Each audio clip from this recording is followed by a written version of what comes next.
Hola a todas, a todos, a todes. En esta ocasión me gustaría, un poco en la línea de mi anterior vídeo, pues seguir hablando del barroco, concretamente en la persona de Descartes. Voy a ser muy breve, porque simplemente me gustaría resaltar algo que viene a ser un poco una injusticia con Descartes, y es la siguiente.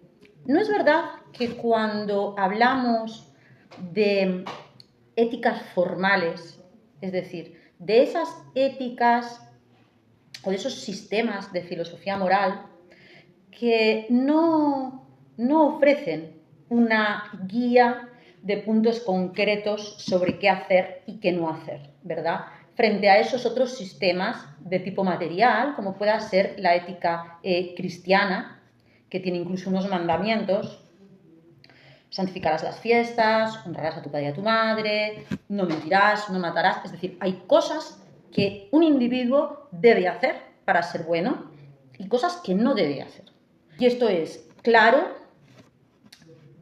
Y en todo caso, si se abriera alguna duda, tendría que ver con la colisión de un mandamiento sobre otro, ¿verdad?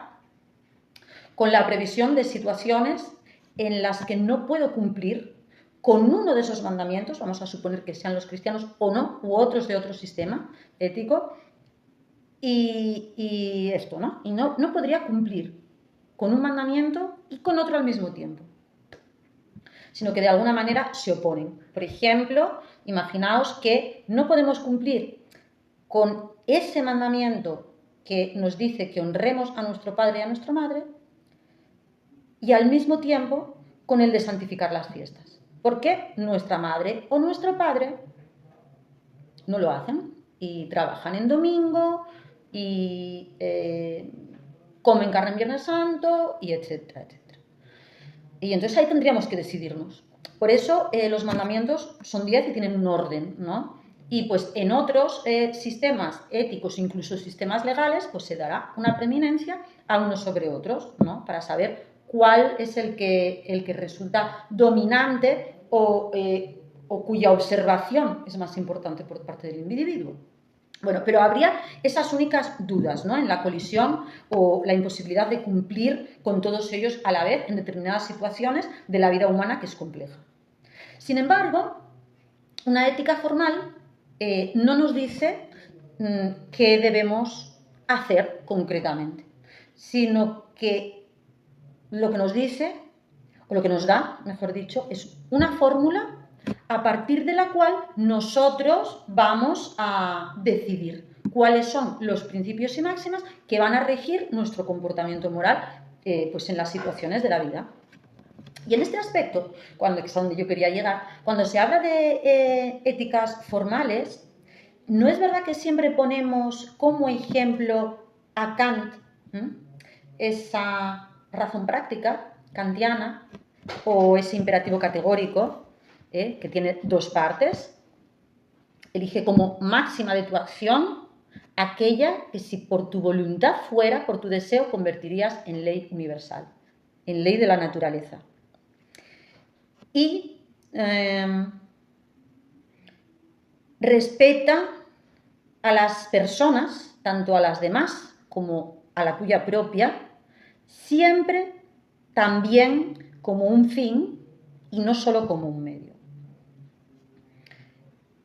Esto de Kant, por supuesto, es muy interesante. Sobre todo para mí, el segundo aspecto del respeto a las personas como fines en sí mismos y no como utensilios, y por tanto el respeto a la vida, en el caso de Kant humana, pero nosotros lo podríamos ampliar a otros seres sintientes, el respeto a la vida no por su valor de uso, sino como fin en sí mismo.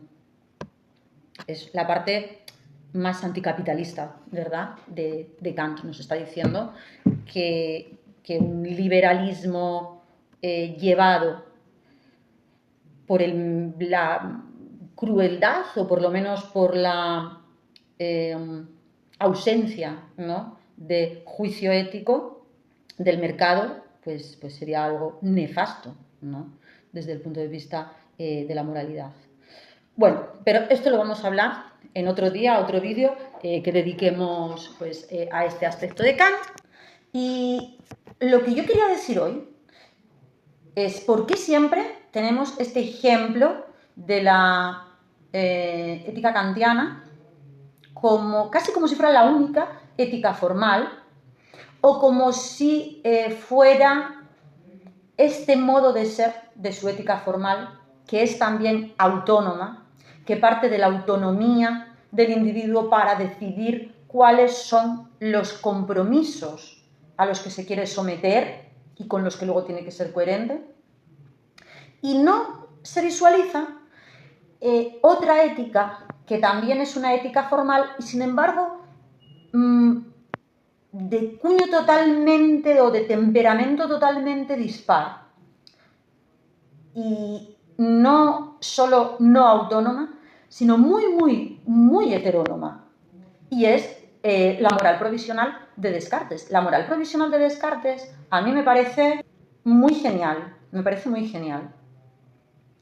Por un lado, porque nos presenta como esta otra cara de Descartes, ese Descartes que habíamos visto dudando de todo, pero para reencontrarse con las certezas, con las certezas del yo, de Dios, del mundo, ese Kant que nos aconseja plantearnos los problemas como del mismo modo que abordamos la resolución de problemas matemáticos, escogiendo solo lo evidente, analizando en sus partes más simples, etc.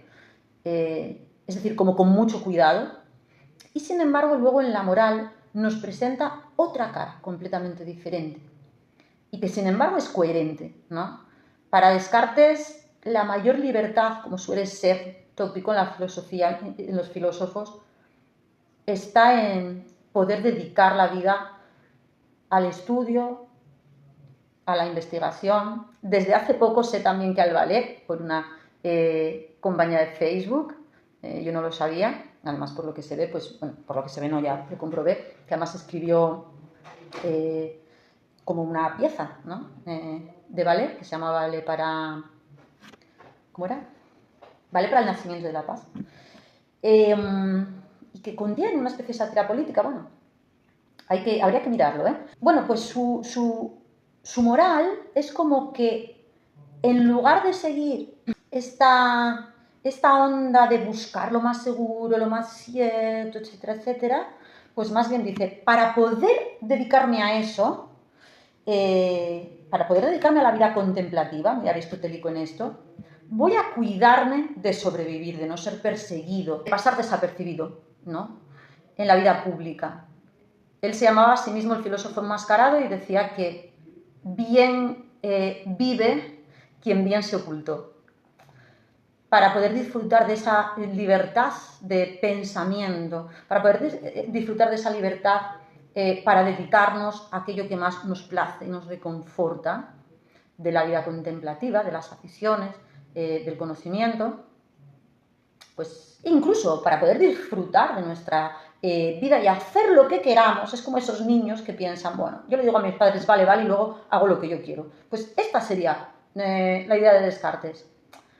Uno, decídete por las costumbres, hábitos y religión de tu país. Aquella en la que te criaste, si es donde vives, o si vas a ir a otro lado, pues observa un poco lo que hay por ahí y síguelo.